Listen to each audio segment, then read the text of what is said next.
You need to make the decision for yourself and not listen to other people. You shouldn't even listen to me. You should only listen to you. Okay?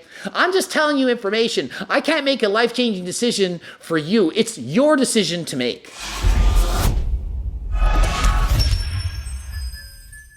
Coach Greg, and today we're going to learn how exactly do you do your first steroid cycle. You've never done one before. You're going to start. You've made the decision to start. I'm going to go into what you need to know in the before, during, and after to ensure you don't do anything stupid. Before I get into that, I need to advise everyone, I am not a doctor. I don't know anything about anything. This is all make-believe information. You should never ever watch me and do anything that I say because I'm clearly a moron, an idiot, and this is all purely a joke, speculation, fun stuff, and by the end of the video you should be able to laugh, and it's April Fool's Day, and this is so funny, okay? So never break the law, never do anything bad in your entire life, ever, including doing steroids, unless it's prescribed by your doctor. Different countries have different rules and laws, and if in your country it's illegal, well, obviously you would never do such a thing, okay? So with that being said, let's get right into it. The first thing you need to know is that failing to plan is planning to fail. Okay, you need to acquire everything you need from start to finish and after before you even start your cycle. Why? Well, because what happens if you can't get it? What if it becomes unavailable? What if you run out of money? What if you get problems during the cycle and you don't have it? You need to be ready. So being ready is important. Planning everything out start to finish is paramount into preventing you from making mistakes. Ensure that what you decide to use is safe, not some dangerous underground product that you don't know what's in it and that might cause you problems, okay? It should be a medical prescription from a doctor. What should you be aware of? Okay, you need to be aware of this. You might get gyno.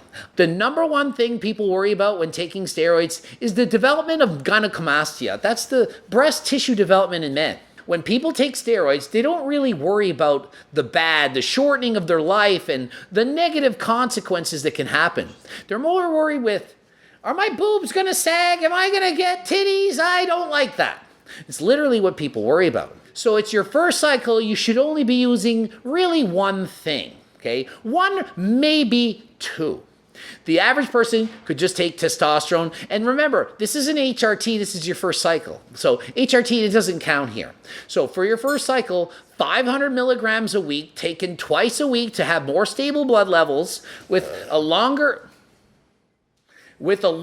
ester so that you don't have to inject all the time makes the most sense. Who wants to be stabbing themselves all the time? People use propes and acetates and things like that. You're going to have to inject every other day, and it's not fun, okay? If you take an enthate or cypionate, for example, you don't have to shoot as often, and you're going to have more stable blood levels. Along with that, you want to take something like Arimidex so that you don't have a shit ton of estrogen conversion, okay? Estrogen conversion can give you that gyno, also make you hold a lot of water and get a puffy face and look like a bloated marshmallowy mess. How much should you take? Well, it's so individually based that I can't actually tell you. It'd be like saying, how much should I eat on my diet? I'd be like, well, 2,000 calories. Well, if you're a 100-pound female, you're probably going to gain weight. But if you're a 400-pound power lifter, you're probably going to starve to death. So I can't just say take half a milligram, 1 milligram. It depends on the person, it depends on the dose, and it depends on your genetics. It depends. It depends more than Grandpa Josephine depends on her pants and not pee your pants. What if you don't want that water retention and you don't want the Arimidex and you just want to look shredded and ripped? Well, why not just take 100 milligrams of test and combine that with 500 milligrams of Masteron or Primo? If you do that, you're not going to need Arimidex for most people, and you won't get the gyno, and you'll get the lean, shredded physique, assuming you're eating correctly and in a calorie deficit, without the water retention. That is what I would suggest if you're in fact in a country where it's legal and you're allowed to do that. If you're in a country where it's not, then of course you don't do that, and this is all make-believe junk that you would never do because I'm a moron and not a doctor, and you should never listen to me about anything in the world because I'm clearly an idiot. Don't do this. If you develop gyno while on cycle, you should add in some Nova. Have the Nova on hand. That way, if you get it, you have something to counter it right away. If you don't have it right away, you might take a week, 2 weeks, who knows how long to get it. By then, it's too late. And guess what? Gyno surgeries can be expensive, $5,000 plus. You don't want to have to spend $5,000. And listen, nearly half the people who go on steroids will develop some form of gyno. So it is a common problem, a common occurrence. What are some things to look out for while on cycle? Expect to gain a shit ton of weight. A lot of it's going to be water, and it's not going to be all muscle. You're going to think it is, but it's not. What else? Sex drive should be through the roof. If you're having sex, maybe say twice, 3 times a week, you're going to want it every day, maybe even twice a day. This is very commonly going to happen. So if you don't have a circle friend that you can hang with, if you know what I mean, doing your Coach Greg and chill, well, you better have a pocket flashlight or one of those special devices to help you out on those lonely nights. Another thing, expect to be way stronger and to be able to lift more and recover more. So you're going to be pushing yourself very hard in the gym. You're trying to maximize your gains. Don't half-ass your workouts, but also don't be risky. The muscles build faster than the tendons, so the chance of injury actually go up when taking steroids versus when you're natural. If you start ego lifting saying, oh, look how strong I am, I put on 10, 15 pounds and you push too much weight, don't be surprised you come out with an injury. Maybe it's a bicep tear, maybe a pec tear. Not things that you want. Lift carefuler than last time. You can train harder, you can train heavier, but with more caution. Expect to make significant gains in strength and size on a weekly basis. Also, remember, it's important to eat healthy. Just because you're on a steroid cycle, it doesn't mean you should just start eating Wendy's and McDonald's all the time and fast food. Think about this. Steroids are not healthy for you, especially in higher doses. Make the changes to your diet so that you're eating healthier than last time, and don't forget your cardio. Cholesterol is going to go out of whack, so why not exercise and eat better to counteract the negatives of the steroid cycle? That's being proactive with your health. You're doing something bad to your body, which is the steroid cycle. Do something good to try to counteract that. Eat healthy and do some cardio. All good things come to an end, unfortunately. And after your perhaps 12 weeks, maybe you pushed it to 16-week cycle, it's time to go off. This is the most depressing time, and this is when the problems can often occur. You've just gained 10 or 15 pounds of muscle, you're excited, you're stronger, you look better than you ever have, and now you have to stop. One of the biggest problems is people don't stop. They keep going and they add more drugs and they get addicted to it and they don't want to stop. And I don't mean physically addicted, I mean emotionally addicted to the compliments, the feedback. Maybe you're getting more compliments and positive feedback from other circles, other men, other women, whatever. It's hard to get off of that and then lose that. But all good things come to an end, and you're either going to have to do a PCT or HRT, okay? Depending on your age, maybe HRT is the best route for you. But if you're younger, probably PCT, that's post-cycle therapy. That's when you go off the steroids and you take something like HCG and Nova or Clomid to help your body recover quickly so that you can produce testosterone again on your own more effectively. If you do not do a PCT and you think, oh, I'm just 20, I'm no big deal, I'll recover. You're going to recover slower, and in this recovery period, you are going to lose almost all the muscle that you gain. I know you think, oh, well, I put on 15 pounds, now it's awesome, I'm just going to go off, and I love my body now. Those 15 pounds you put on, if you don't do a PCT, you're probably going to lose at least 10 of them, and you're not going to like that. You might even lose all 15. But if you do a proper PCT effectively with some knowledge, you might actually keep half of those gains. Okay?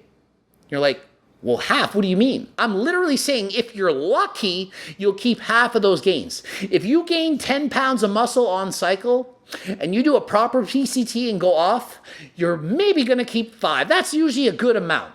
If you gain 20 on this cycle, which is ridiculous, but some people with crazy genetics, maybe they do it, they might keep 10 after the PCT. You will not keep all of it. That doesn't happen. It doesn't make sense. So expect to get weaker every single week. Your sex drive is going to drop. You know how it was really high for a while?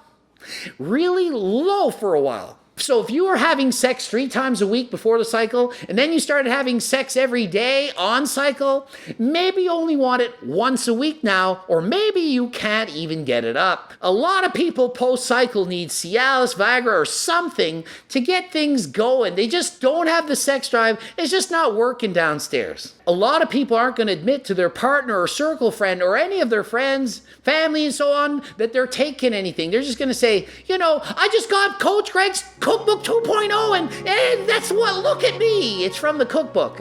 No, the cookbook isn't actually that good. And you don't actually need a PCT from my cookbook, although it's freaking anabolic. It's not as anabolic as the steroid cycle, unfortunately. If it was, it'd be a lot more expensive now, wouldn't it? I highly advise you go get your blood work from the doctor before, during, and after if possible, and see what the hormonal changes are and see what the doctor says you should do or not do. Some people's genetics are horrible for testosterone or other PEDs. Some not so horrible. 2 people could be on the exact same cycle, go get blood work, see their doctors. One, the doctor says, wow, amazing, you're super healthy. The other one says, what is wrong with you? You're about to die. I'm not making this shit up. 2 people can react that differently. So you can't just say, oh, I did this, my friend did that, it's safe, it's okay. It is not okay. You need to make the decision for yourself and not listen to other people. You shouldn't even listen to me. You should only listen to you. Okay? I'm just telling you information. I can't make a life-changing decision for you. It's your decision to make. So just a few little things to look out for. Your testosterone levels are crashed. You're not producing test anymore. Your cholesterol's out of whack. HDL's bottomed out. LDL, it's just a mess. You need to be on maybe some statins of some sort. The doctor will let you know. Liver support depends. Are you taking orals? What exactly are you taking? Kidneys, just look at everything. Are you losing your hair? Be careful of all the side effects. Oh my God, look at all that acne. Some negative things can happen. It's not just gyno, which is what most people worry about. There's a whole host of other problems you need to consider. I highly advise you to get as much information as humanly possible before you make any life-changing decision such as this. Watch every single video, read every single article, ask every single doctor, what should you do? This decision should not be taken lightly. It's your first steroid cycle. I suggest you don't do it. I don't recommend it. I'm not in favor of you doing it. I think it's not a good decision. But hey, I'm not going to be a hypocrite. I did these things and I abused steroids. I did so for years. I'm on HRT now. I'm planning on doing HRT for life. And yeah, I know you don't believe it. I'm on Trana, injected in my friggin' abs since I was 10, the whole thing. Yeah, I see it, but I'm telling you what I know. I'm telling you what I'm on. I'm telling you what I do. I have great genetics. I look like this at 45 on HRT only. Sorry, it's just my genetics, and I train hard and smart genetics, whatever. Okay? So don't think you're just going to go on cycle and look like your favorite superhero in a couple days. Literally, people send me, this is what I want to look like by next year. What cycle should I do? And I see the person, I'm like, wow, they're way bigger than me. And then I see how they look like right now. And they look like a 12-year-old boy. And I'm like, maybe if you have freakishly good genetics, in 3 or 5 years of serious PD abuse, you'll look like this guy. Maybe. Not in a year and not on some beginner cycle. So don't think it's going to transform you into your favorite Transformer Optimus Prime, of course, or Bumblebee. It's not happening overnight. It's not happening in a year. Be patient and set realistic goals. Ending it here. GregDoucette.com for coaching. Greg Doucette, IFBB Pro. Hopefully you enjoyed this. For more videos, I got tons on the freaking PDs. Just look back. Blooping up 2 videos. Be sure to watch one of the 2. And until next time, subscribe to TikTok, Instagram, buy my cookbook, trade book, and I'm out.